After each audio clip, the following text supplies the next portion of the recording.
Hello and welcome to Gaston Spotlight. I'm your host Sherod Dixon, and today I'm joined by Gaston's Rhino assistant coach and Lehigh graduate Jimmy Bradshaw. Coach, first I want to welcome you and say thank you for taking time out of your busy schedule to sit down with me today. Thanks for having me. Yes, sir.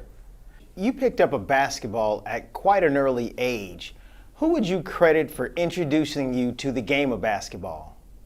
Yeah, definitely my family and my friends. Growing up, I played 3 sports: baseball, football, and basketball. But basketball was really the one that stuck. And I can remember my parents always registering me for basketball in the winter and always saying that you've got to keep working on your game even in the off season and stuff. So that's where basketball really stuck in my life and stuff. Good stuff. That's where a lot of kids get their initial start. Coach, you grew up in Springfield, Virginia, against some of the fiercest competition in the country. Describe your experience growing up in the Virginia area and the competition that you faced. Yeah, across all sports, baseball, basketball, football, the DMV, just the competition's rich. The private school league's really good. The public school's really good. My high school baseball team my senior year made it to the state semifinals in the Virginia State tournament. One of the teams that was in our district for basketball won the Virginia State Championship my junior year for the first time in 50 years. So the DMV, like you said, it's really hard, really good competition. Yes, they've always had competition like that, even going back to the early 80s. Coach, after high school, you went to play basketball at Roanoke College. You were a member of the All-Academics team as well as the NABC Honor Roll.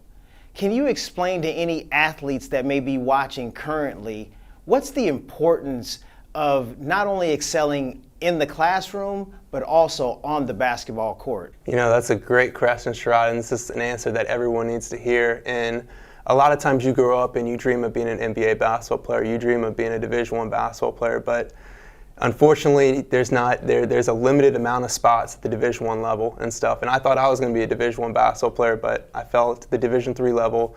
But at the Division III level, it's the full experience. It's academics, it's social, it's basketball and stuff. And your parents are paying for you to go to school. So it's pretty much on you to make sure that you do your parents well by staying good academically and stuff. So you've got to be self-motivated at the Division III level. And it was an experience that I really, really enjoyed, being at Roanoke College and playing basketball there and graduating there with an economics degree.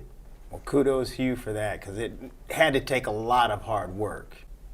So, Coach, after you graduated from Lehigh University, your skill set as a videographer helped you land a position with an NBA team. Can you describe your experience with the Washington Wizards? Yeah, it's such a cool opportunity not only to work for an NBA team, but to work for your hometown NBA team. Now, when I was at Lehigh, my head coach really sold me on the importance of networking in this business.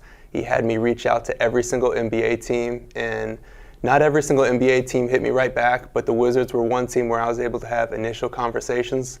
And I ultimately went out to Summer League, got to meet some of their coaches and staff face to face, and I got the job in late August of, it would have been 2015, and it was a great 5 years. I got the experience to travel 3 years full time with the NBA team as a video coordinator, and then I worked with their G League team, which is the minor league basketball team, for 1 year as an assistant coach. That had to be a cool experience. It sure was, yeah. Coach, you've been an assistant coach with an NBA team, and now you're here at Gaston College. When did you know that you wanted to become a coach? Yeah, it's funny. When I realized that I wasn't going to be able to play professional basketball or professional sports, I realized that if I can't make a playing career out of sports, I want to make a coaching career out of sports, because it's just, sports have been so ingrained in me ever since I was 4 or 5 years old and stuff, and I really can't see doing anything different than being involved with sports. Gaston College did not have a sports team for a sports program for such a long time. After returning to action in the past few years, I, as a student and a fan, was so proud of this team. What was your most proud experience or most proud memory with this team that you had this year? Well, I think first off, it was just seeing the guys grow on and off the court and stuff and really grow up as adults in their first 2 years of college. Now, on the court, it was when we went to Tennessee for our first road trip of the season, and we went 2-0 against some pretty good competition out there in Tennessee. So I think that was the highlight of our season. You know, you didn't get to where you wanted this past year. Where is a couple of areas that you would like to see this team improve going forward? Yeah, well, like you said, being in our second year and stuff, it's continuing to develop our program, develop our brand, continue to get our name out there and stuff. Because right now, a lot of people don't know that Gaston College still has a basketball team and stuff. So continuing to recruit our brand for Gaston College basketball, and then just developing our players. I think the players we have coming back, we have a lot of good stuff with the players we have coming back. It's just going to take some hard work and some sweat equity this offseason and this summer, so that we're right back where we need to be next fall and next winter. And then we're going to bring in some quality talent too and stuff. Again, as we keep spreading that word about Gaston basketball, we're going to get some high quality recruits to come here and play for us. Right on. And I love the way Coach recruits a lot of the local kids. I think that's so crucial. Yep. Mm-hmm. Now, Coach, as you know, being a coach is very, very demanding. What is the biggest challenge of becoming a coach?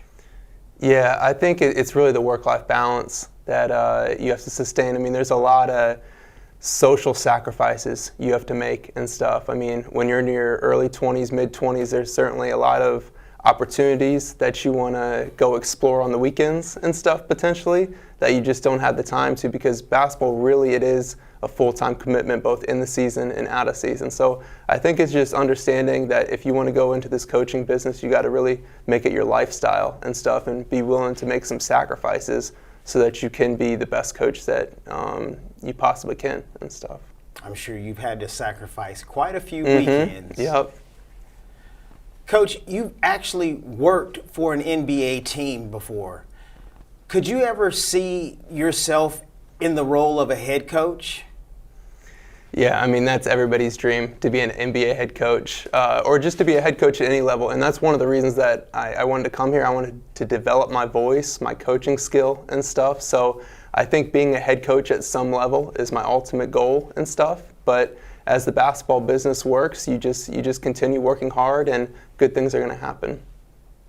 Yeah, I think you have the work ethic and the drive. You could become a coach one day. I'm hoping to. I'm hoping to. Yeah.